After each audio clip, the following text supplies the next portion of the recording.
안녕하세요. 저는 올해 30대 중반이 된 여자입니다.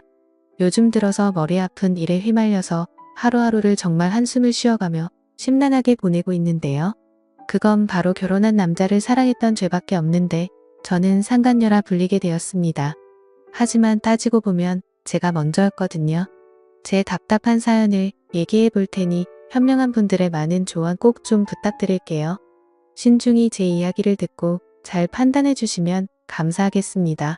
우선 저는 지금 서울에 살고 있습니다. 태어나고 자란 곳은 남쪽 지방의 꽤 큰 도시예요. 제가 대학교를 졸업하고 취업하면서부터 서울로 왔으니까 제2의 고향이라고 해도 무색할 만큼 오래 살았습니다.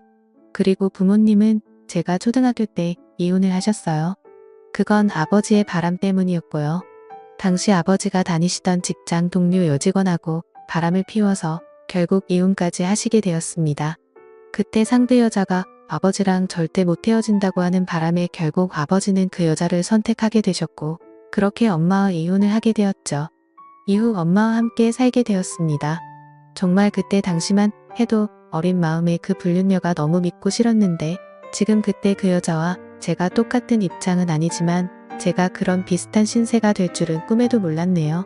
정말 남자와 여자의 관계는 어떻게 될지 장담을 할 수가 없는 것 같습니다. 어쨌든 그렇게 이혼을 하고 난 뒤 엄마는 남동생과 저를 데리고 힘들게 생활을 시작하셨어요.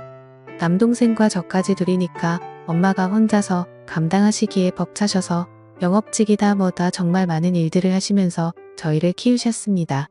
동생과 저는 최대한 엄마한테 짐이 되지 않으려고 학교에서나 집에서나 항상 착하고 바르게 생활을 했습니다. 저는 공부도 열심히 해서 장학금도 받아가면서 학교를 다녔었고요. 동생도 큰 문제 없이 학교 생활을 잘했습니다. 그렇게 성인이 되었고 대학을 진학할 때쯤 최대한 빨리 취직을 해야겠다 싶어서 취업이 수월한 간호학과를 택하게 되었습니다. 뭐 아픈 사람들을 도와주고 봉사하는 정신으로 간호사가 되는 사람들이 더 많겠지만 저는 그런 사명감보다는 먹고 사는 게 우선이었던 것 같아요. 평생을 힘들게 살았고 집에 여유가 없으니 빨리 취업되는 것도 저한텐 중요했거든요. 그래서 대학생 생활을 할 때도 친구들이 소개팅이다 클럽이다 온갖 모임에 몰려다니며 남자들 만날 때도 저는 한눈 한번 팔지 않고 장학금을 받아가면서 학교를 다니기 위해 최선을 다했습니다. 그거에 따른 보상은 그나마 성적이 좋은 것과 장학금이란 것이 있어서 결국 서울 쪽에 있는 대학병원에 취업하게 되었던 거죠. 처음에는 좋은 곳에 취업한 것이 기뻐서 좋았지만 생애 처음으로 엄마와 동생과 떨어져 낯선 곳에서 생활해야 하는 건 걱정되고 두렵기도 했어요. 어린 마음이라 낯선 곳이 더 그런 느낌이었던 것 같아요.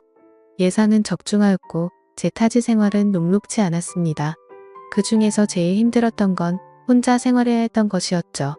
겁이 많고 가족과 떨어져 혼자 사는 건 처음이었기 때문에 외로움이 컸던 것 같아요. 하지만 병원 생활이 바쁜 것은 다들 아실 겁니다. 간호사는 3교대로 돌아가는데 우리는 한 명당 7명의 환자를 케어해야 했죠. 서울에서 생활을 시작하면서 병원 생활에 적응하는 동안 외로움에 빠져 있었지만 나중에는 바쁨 속에서 집에 가면 자기 일로 바빠서 외로움을 느끼지 못했습니다. 그렇게 2년 동안을 바쁘게 보내고 나서 문득 제 인생을 돌아보니 내 인생에는 남자를 만날 팔자가 아닌가? 평생 남자를 만나지 않고 끝나는 건 아니겠지? 라는 생각이 들더라고요. 사실 학교 다닐 때 대시하는 남자들은 있었지만 그때까지 남자를 제대로 만나보진 않았습니다. 아버지의 외도 영향도 있었는지 남자에 대한 반감도 있었던 게 사실이었고요.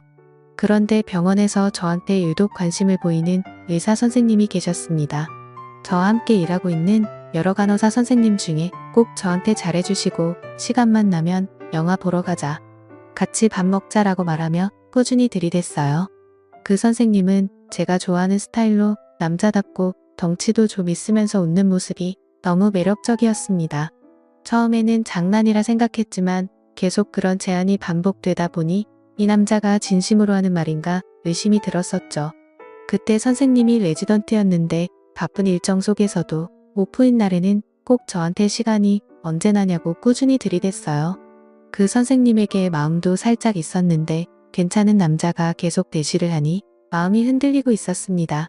이제는 생활도 안정이 되었고 집에 걱정할 큰일도 없어서 나도 내 생활을 해보자라는 마음을 가지고 그 선생님의 대시를 받아들이게 되었죠. 그렇게 우리는 병원에서 아무도 몰래 연애를 시작하게 되었습니다. 선생님은 학교를 삼수 끝에 의대에 진학해 생각보다 나이가 더 많았지만 제게는 나이 차가 큰 문제가 되지 않았어요. 그때까지만 해도 제가 이렇게 사랑하는지도 몰랐던 것도 있었고 사내 연애를 비밀로 했는데 앞으로도 모르는 게 많고 미래도 불확실하다 생각했었습니다.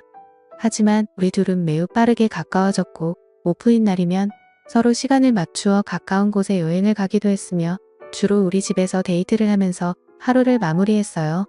그리고 연인을 만나면서 가장 중요한 게 무엇인지는 다들 잘 아시겠죠? 사실 그 부분을 남친이 너무나 만족시켜줬습니다. 남자를 제대로 만나본 건 이 사람이 처음이었고 그 사람도 나와 처음 함께 지새운 날 너무나 감탄했어요. 자신은 여태 그런 적이 없었다며 정말 참을 수 없다고 터놓았어요. 그러나 우리는 그게 정말 잘 맞았습니다. 그렇게 함께 보내는 시간이 너무 즐겁고 좋았죠.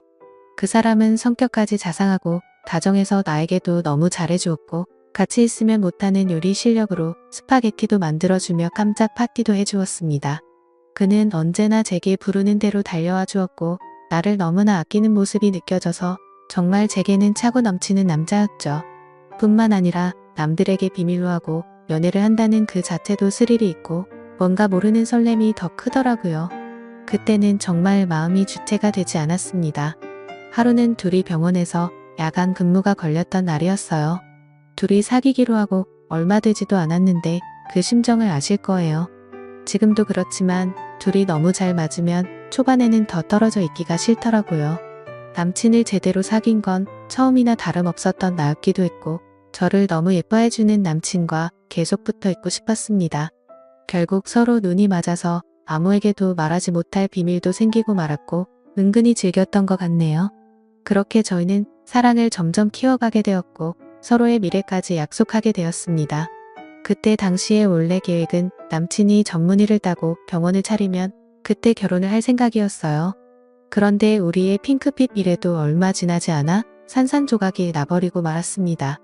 남자친구는 자신의 가족들에게 우리의 관계를 말하게 되었고 그쪽 부모님은 우리 상황에 반대했어요.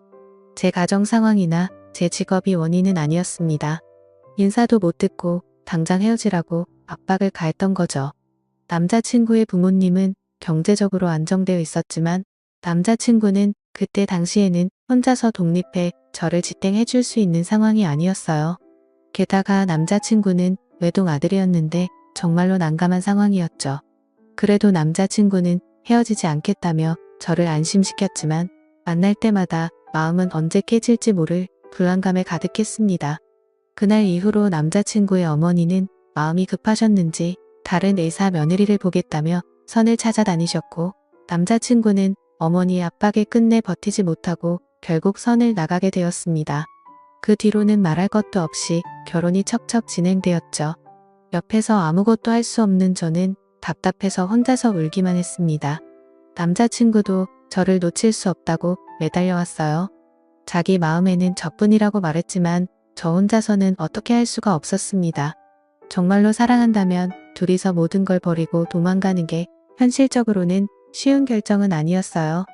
결국 저는 사랑하는 남자친구가 다른 여자와 결혼하는 것을 무력하게 지켜봐야만 했습니다. 정말로 마음이 찢어지는 느낌이었죠. 남자친구는 결혼 전날까지 전화를 해와서 사랑하는 사람은 저뿐이라고 잊지 말라며 금방 이혼하고 다시 돌아올 거니까 조금만 기다려달라고 말했어요. 그 말을 듣고 눈물이 나왔습니다. 그 후 몇 달이 지난 후 남자친구가 다시 연락을 했어요. 그동안에도 가끔씩 문자를 주고받았고 자기는 정말로 저뿐이라며 다시 만나자고 했었습니다. 많은 고민 끝에 마음을 주체할 수 없어서 다시 만남에 응했어요. 그런데 그게 옳은 선택이었을까요? 현재에는 후회는 없지만 결과적으로는 남의 가정을 깬 나쁜 여자가 되어버리는 기분이었습니다. 하지만 우리는 서로가 너무 사랑했기에 그 이후로도 우리는 몰래 만나오게 되었죠. 잠시만이라고 했지만 그 기간은 점점 길어졌고 그 사이 남자친구는 전문의 자격을 취득하여 본가와 처가의 도움을 받아 개업하게 되었습니다. 그러나 우리는 몰래 만나서 서로를 잊을 수 없어서 남자친구가 저를 자신의 병원에서 간호사로 고용하게 되었죠. 만약에 그때까지만 끝났더라면 이렇게까지 문제가 되지 않았을지도 모르겠지만 그 시기에 서로에게 정신이 나가 있었던 것 같습니다. 남자친구가 원장으로 있는 병원의 간호사로 입사하면서 우리는 다른 간호사들의 시선을 피해 언제든 마음대로 만날 수 있었죠. 집에서 혼자 지내고 있는 아내보다는 오히려 병원에서 저와 더 많이 만나고 있다고 생각하니 제 자신이 진짜 아내가 된 것 같은 착각이 들 정도였습니다. 그러던 중 하늘이 무너지는 소식을 전해주더군요. 자신의 아내가 임신을 하게 되었다고 말하는데 저도 어떻게 해야 하는 건지 도저히 머리가 멍해지더라고요. 그렇게 며칠 동안은 어색한 분위기가 흘렀습니다. 그리고 그 여자가 임신을 하고 난 뒤부터는 병원에 갑작스럽게 찾아오는 날이 늘어나기 시작했고 그때부터는 조심해야 했을지도 모르겠네요. 하지만 우리는 방심한 순간에 문제가 생기게 되었습니다. 동료 간호사들이 식사를 하러 나간 점심시간에 우리는 원장실에서 꼭 붙어 있었는데 그때 순간적으로 원장님의 아내가 갑자기 찾아와서 문을 벌컥 열어서 우리 사이를 들켜버리고 말았던 거죠. 그 순간 난장판이 벌어지기 시작했고 결국 원장의 가족까지 모든 사건을 알게 되었습니다. 이혼을 한 해 만에 큰 문제가 생기게 되었던 거죠. 저는 아내 쪽에서 손해배상 청구와 상간녀로 고소당한 상태이고 이런 상황에 처하게 되어 정말 당황스럽고 힘들어졌습니다. 그러나 저는 남자친구와 그 여자보다 먼저였다고 생각하고 싶어요. 저는 상간녀가 아니라고 주장하고 싶습니다. 왜 나만 나쁜 여자로 몰리는 거죠? 그리고 원장의 부모님도 정말 원망스러울 따름입니다. 서로가 사랑을 할 때 그냥 받아주셨다면 이런 문제가 생기지 않았을 텐데 싶은 마음에서요. 지금은 남자친구의 결정을 기다리고 있습니다. 아내에겐 태어나지 않은 아이와 든든한 가족이 있지만 저는 남자친구의 진심 어린 사랑을 받고 있기 때문에 기다리고 있어요. 그는 자신도 이 사태가 정리될 때까지 마음을 숨기지 않겠다고 말해주었어요. 정말 답답한 상황에서 이렇게 사연을 나누어 보고 싶었습니다. 저는 정말로 나쁜 여자로 여겨져야 하는 걸까요? 저는 그 남자와 먼저 사랑을 시작했는데 왜 이렇게 억울한지 이해가 가지 않습니다. 사랑이 죄라면 죄라고 말하고 싶어요. 부디 현명한 조언 부탁드립니다. 오늘의 사연은 여기까지입니다. 여러분들의 생각은 어떠신가요? 사연 들어주셔서 감사합니다.